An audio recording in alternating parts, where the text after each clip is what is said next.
नमस्कार दोस्तों, आप लोग कैसे हैं? आशा करते हैं कि आप लोग भी अच्छे होंगे। इस वीडियो में बात करने वाले हैं रेलवे जीटीसी भर्ती 2024 की रिगार्डिंग। दोस्तों, मिनिस्ट्री ऑफ रेलवे के द्वारा सभी जोनों में लगातार जीटीसी की न्यू नोटिफिकेशन पब्लिश किया जा रहा है और इतनी बड़ी लेवल पर वैकेंसी जारी किया जा रहा है, जिसे कहा नहीं जा सकता है। जिस प्रकार से यहाँ पे जनरल कोटे यानी डायरेक्ट कोटे के जो रिक्रूटमेंट आया था, उसमें मिनिस्ट्री ऑफ रेलवे बता रही थी कि हमारे पास सीटें नहीं हैं, लेकिन यहाँ पे 50% कोटे के अंतर्गत यहाँ पे डिवीजन वाइज वैकेंसी जारी किए जा रहे हैं। उसमें सीटों की संख्या अगर आप यहाँ पे देखेंगे तो चौंक जाएंगे कि रेलवे में इतनी बड़ी वैकेंसी होने के बावजूद भी डायरेक्ट कोटे के अंतर्गत वैकेंसी जारी नहीं किया गया है। अभी लगातार इस महीने में कई जोन से कई डिवीजन से नोटिफिकेशन पब्लिश किए गए हैं। ये बिल्कुल एक नया नोटिस पब्लिश किया गया है और सीटों की संख्या इतनी बड़ी है कि आप सुन करके हैरान हो जाएंगे। जी हाँ दोस्तों, एक डिवीजन से यहाँ पे एलपी के 800 प्लस सीटों के लिए नोटिफिकेशन पब्लिश किया गया है। अभी आप लोग को ऑफिशियल नोटिस दिखाएंगे कि कौन से कैटेगरी में कितने वैकेंसी जारी किए गए हैं। इससे पहले अगर आप चैनल पर पहली बार विजिट कर रहे हैं तो चैनल को सब्सक्राइब कर लें, बेल आइकन को प्रेस कर लें फ्यूचर में लेटेस्ट अपडेट सबसे पहले प्राप्त करने के लिए। दोस्तों, ये रहा ऑफिशियल नोटिस। यहाँ पे देख पा रहे फाइल नंबर मेंशन किया गया है। यहाँ पे जोन देख सकते हैं। ये जो वैकेंसी पब्लिश किया गया है साउथ ईस्ट सेंट्रल रेलवे यानी दक्षिण पूर्व मध्य रेलवे के द्वारा ये नोटिफिकेशन पब्लिश किया गया है। यहाँ पे देख पा रहे personal department divisional railway manager office Bilaspur. यहाँ पे देख सकते हैं फाइल नंबर है 50% डिपार्टमेंटल कोटा के अंतर्गत वैकेंसी जारी किया गया है। नोटिफिकेशन डेट यहाँ पे देख सकते हैं 20/5/2024 के यानी कल ही के डेट में नोटिस पब्लिश किया गया था।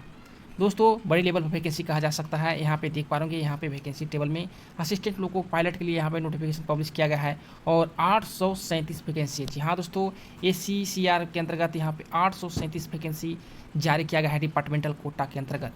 तो दोस्तों, एक बहुत ही बड़ी वैकेंसी कहा जा सकता है डिपार्टमेंटल कोटा के अंतर्गत, क्योंकि डायरेक्ट कोटे के अंतर्गत यहाँ पे जो वैकेंसी जारी किया गया है बहुत ही कम जारी किया गया था। जैसा कि आप लोग को मालूम होगा कि डायरेक्ट कोटा के अंतर्गत वैकेंसी जो जारी किया गया था एलपी का सबसे ज़्यादा वैकेंसी बिलासपुर में था।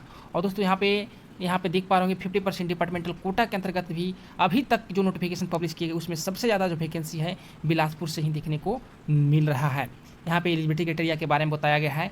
यहाँ के जो एम्प्लॉय होंगे 1/1/2024 के अनुसार वो रेगुलर होंगे, तभी यहाँ आप फॉर्म को अप्लाई कर सकते हैं। उसके अलावा यहाँ पे पूरा जो जीटीसी का नोटिफिकेशन के अंतर्गत यहाँ पे जो टर्म एंड कंडीशन होते हैं सारे यहाँ पे मेंशन किए गए हैं। कौन कौन से ITI ट्रेड वाले यहाँ पे अभ्यर्थी अप्लाई कर सकते हैं ये भी मेंशन किया गया है। जैसे आपका एजुकेशन क्वालिफिकेशन के बारे में यहाँ पे बताया गया है कि मैट्रिकुलेशन प्लस आपको ITI होना चाहिए, तभी फॉर्म को अप्लाई कर सकते हैं। और आपको ITI का ट्रेड भी यहाँ पे मेंशन किया गया है। कुल मिलाकर के यहाँ पे 12 ट्रेड बताए गए हैं। अगर इन ट्रेडों से अगर आप ITI कर रखे हैं तो आप फॉर्म भरने के लिए एलिजिबल होंगे। उसके अलावा दोस्तों, यहाँ पे डिप्लोमा मैकेनिकल वाले भी अभ्यर्थी एलिजिबल होते हैं एलपी पोस्ट के लिए। इसके लिए भी यहाँ पे मेंशन कर दिया गया है। जैसे मैं diploma mechanical electrical electronics automobile engineering के अभ्यर्थी जो डिप्लोमा कर रखे हैं फॉर्म को अप्लाई कर सकते हैं।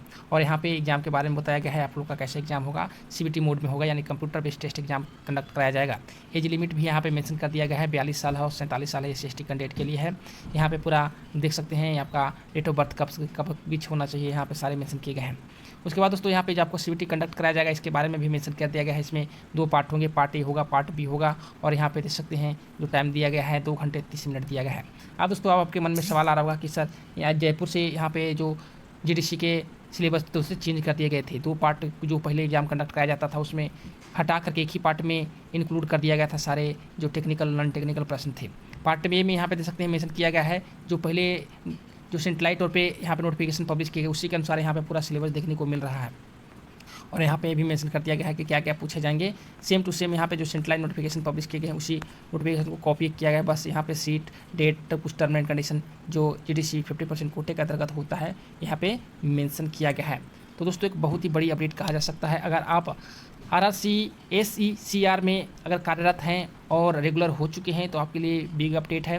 आप लोग फॉर्म अप्लाई कीजिए, आपका सिलेक्शन होने की संभावना है। अगर आपके पास में एजुकेशन क्वालिफिकेशन यानी ITI या डिप्लोमा ये फ्लोविंग जो यहाँ पे दिया गया है उसके अनुसार कर रखे हैं तो। अब दोस्तों, बहुत से अभ्यर्थी के मन में अब सवाल आ रहा होगा कि सर डायरेक्ट कोटे के अंतर्गत इतना कम वैकेंसी जारी किया गया है और एक जोन से यहाँ पे 800-900 वैकेंसी पब्लिश किए जा रहे हैं। ये डायरेक्ट कोटे वाले अभ्यर्थियों के लिए तो नाइंसाफ़ी है।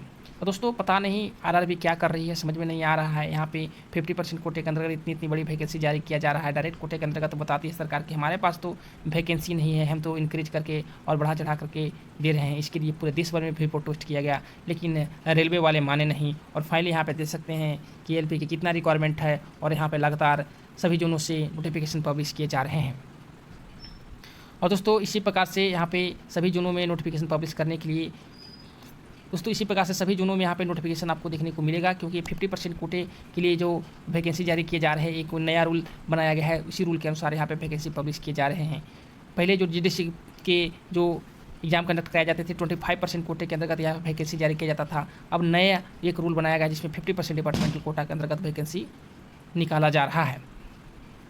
तो दोस्तों यहाँ पे आप लोग ज़रूर फॉर्म भरें अगर इस जून में आप कार्यरत हैं। वीडियो देखने के लिए धन्यवाद।